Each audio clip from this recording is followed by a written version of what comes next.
یہ الزام سن کر سیحان اندر سے ٹوٹ جائے گا، کیونکہ وہ خود بھی روز یہی سوچ کر جیتا ہوگا کہ اگر حالات مختلف ہوتے تو شاید الف آج زندہ ہوتی، اور وہ اتنا چیخے گا اور کہے گا میں اس کا قاتل نہیں ہوں۔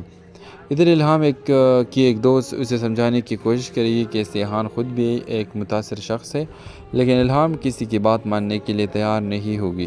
پھر کہانی میں ایک دلچسپ موڑ آئے گا۔ الہام جب سیحان کے بارے میں مزید جاننے لگے گی تو اسے احساس ہوگا کہ جس شخص سے وہ نفرت کر رہی تھی وہ خود بھی الف کے غم میں زندہ لاش بن چکا ہے، اور شاید ایپیسوڈ کے آخری منظر میں الہام دور سے سیحان کو الف کی قبر کے پاس بیٹھے ہوئے دیکھ لے جہاں وہ خاموشی سے رو رہا ہوگا۔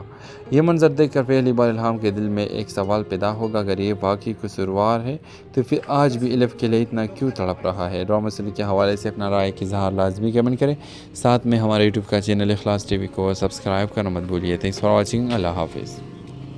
ویورز، ڈرامہ سیریل ہمراہی کے نیکسٹ ایپیسوڈ میں آپ لوگ دیکھیں گے الہام کافی عرصے سے سیحان کی تلاش کر رہی ہے۔ وہ اپنی بہن الف کی موت کے بعد ہر اس شخص تک پہنچنا چاہتی ہے جس کا اس واقعے سے کوئی نہ کوئی تعلق تھا۔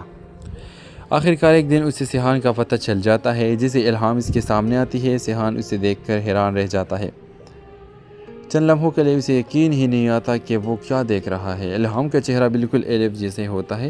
سیحان کی آنکھوں میں آنسو آ جاتے ہیں اور وہ بے اختیار ہو کر اس کی طرف بڑھتا ہے۔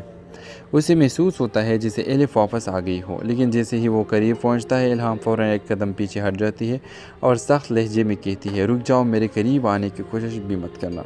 یہ الفاظ سن کر سیحان چونک جاتا ہے، پھر اسے احساس ہوتا ہے کہ یہ الف نہیں ہے۔ الہام خود اپنا تعارف کرواتے ہوئے کہتی ہے، میں الہام ہوں، الف کی بہن۔ یہ سنتے ہی سیحان خاموش ہو جاتا ہے، اسے سمجھ نہیں آتا کہ قسمت اس کے ساتھ یہ کیسا کھیل کھیل رہی ہے۔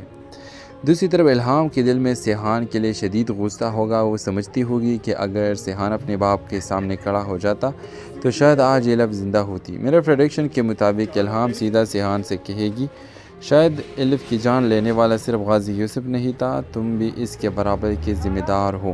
یہ الزام سن کر سیحان اندر سے ٹوٹ جائے گا، کیونکہ وہ خود بھی روز یہی سوچ کر جیتا ہوگا کہ اگر حالات مختلف ہوتے تو شاید الف آج زندہ ہوتی۔